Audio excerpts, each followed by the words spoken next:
Buonasera da Leandro Maggi, siamo in collegamento WhatsApp con il capogruppo del PD Sandro Gino Spinello del comune di Adria, perché ha protocollato un'interrogazione invitando il sindaco Barbierato a far luce sulla vicenda di Alchemia. Che cos'è? È un'azienda a Cavanella Po che ha presentato un progetto di recupero di rifiuti pericolosi. Innanzitutto buonasera Spinello, volevamo chiedere se è soddisfatto della risposta che ha dato anche ai nostri microfoni il sindaco Barbierato. Sì, io non ho sollevato una questione, nel senso che è un progetto che gira nell'aria da tanto tempo. Sono contento perché la questione che ho posto non è stata una questione peregrina. Il sindaco ha risposto, nel senso che ha detto bisogna informare la popolazione, e non mi sono sfuggiti però alcuni passaggi, nel senso che io sono moderatamente ottimista positivo la scelta del sindaco, però la disquisizione, contrarietà politica, ma il livello tecnico, eccetera, eccetera. Io ho posto una serie di questioni abbastanza precise: il fatto che manca il piano dei rischi degli insediamenti, il piano comunale per quanto riguarda gli insediamenti ad alto rischio. Ci sono tutta una serie di questioni che meritano di essere approfondite, e quindi io sono contento del riscontro positivo che ha fatto il sindaco. Ripeto, io non ho mai nessun pregiudizio, nel senso che è giusto leggere e vedere le carte.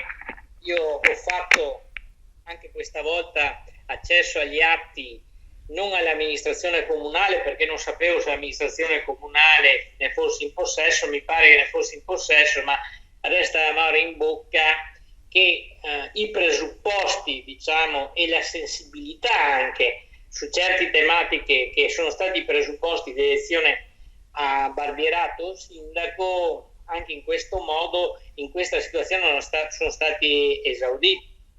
Faccio un ragionamento all'incontrario: se io non avessi la questione, non so come sarebbero andate le cose. Forse sarebbero andate come è andato con l'impianto fotovoltaico di Loreo e come è andato l'impianto fotovoltaico, che può essere una cosa positiva, però bisogna vedere come si Capannoccia dell'Adriatico. L'altro problema invece su cui io ripropongo la questione: io al sindaco ho fatto una richiesta precisa, che l'argomento venga trattato in consiglio comunale. Dagli organi di stampa leggiamo innanzitutto che ci sono altri due stabilimenti a rischio di incidente rilevante, lei dice vicino al sito, quindi è la Neyurum Chemicals e la Isagro. Ma poi, tra virgolette, almeno da questo ho percepito io, lei parla che c'è una specie di ricatto occupazionale, perché dicevano la realizzazione dell'impianto garantirebbe così di impiegare personale del sito abbandonato dopo il fallimento aziendale del 2011. Ho letto male, ho letto bene? No, ma cioè, nel senso, allora, io non posso arrogarmi la paternità di aver detto queste cose. Una considerazione: io non considero un male che un'azienda sia definita ad alto rischio, nel senso che io sono convinto, nel senso che ho fiducia nella strumentazione tecnico-scientifica organizzativa, che sono questioni che devono essere governate, devono essere molto attenzionate.